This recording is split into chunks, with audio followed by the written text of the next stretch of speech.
an organization that has been entirely co-opted by Hamas and has been actively complicit with its war efforts.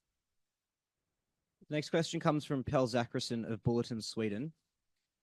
Sweden has for many years been a major donor to UNRWA. In your opinion, what risk do you see in that Swedish taxpayers' money have been enabling, aiding, and abetting the Hamas terrorists, October 7th, rocket attacks, etc.? If so, how? And as a follow-up, for years we've heard about anti-Semitic indoctrination in UNRWA schools. Swedish politicians have repeatedly claimed that anti-Semitic school literature has been removed. Could you elaborate on this, please? UNRWA is a front for Hamas.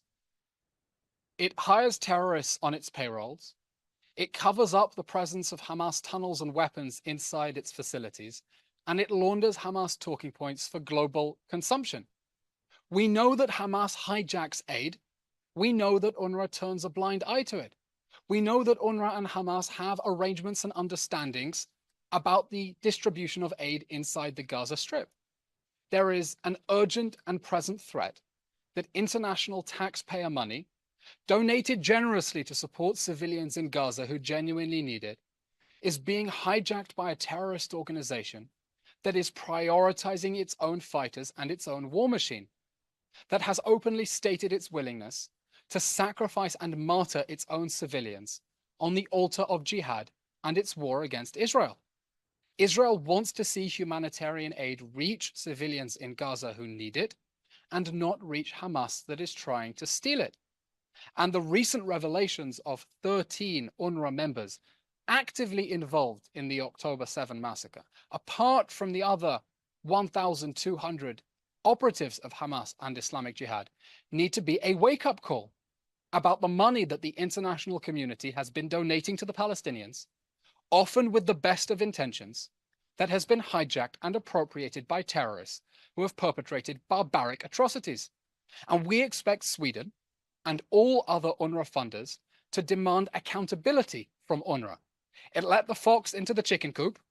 We do not trust UNRWA to investigate itself or reform itself. There needs to be serious global accountability about the leaders who turned a blind eye for decades, about the arrangements with Hamas, the tunnels inside its facilities, and the hijacking of international aid.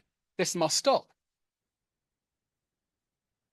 A follow-up question from Hannah Julian of the Jewish Press. Has UNRWA been similarly complicit with Hamas in Judea, Samaria, and Jerusalem? The information that we've presented today is regarding the Gaza Strip. But if we look at the situation in the West Bank, you have another instructive lesson about how UNRWA has played a destructive role in this conflict. There are so-called UNRWA refugee camps, not only in Judea and Samaria, the West Bank, but in areas that are under Palestinian Authority administration, under the PA's jurisdiction, where the PA refuses to take responsibility for its own people's health and education services in territory that, according to the PA, is already the state of Palestine, passing the buck off to the international community, freeing up resources that the Palestinian Authority can then divert towards its pay-for-slay scheme, the payments for prisoners in Israeli jails on terrorism charges, payments that the PA openly says it will continue making until its last penny.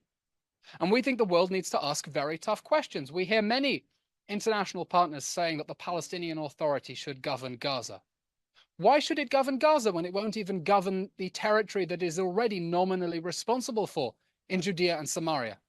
If the PA says that 75% of Gazans are refugees because of this made-up status that allows refugee status to be inherited down the generations, then the PA wouldn't be governing Gaza anyway, because it would be passing the buck for health and education services to the international community. So while I'll reserve judgment for the moment on active complicity in the military infrastructure of terrorist organizations, it is clear that UNRWA has played a role beyond the Gaza Strip, more broadly in the West Bank, in perpetuating the Palestinian refugee issue and therefore perpetuating and aggravating the Israeli-Palestinian conflict instead of trying to make constructive efforts to resolve it. Okay, that's everything. Thank you very much, everyone, and do keep safe. Thank you.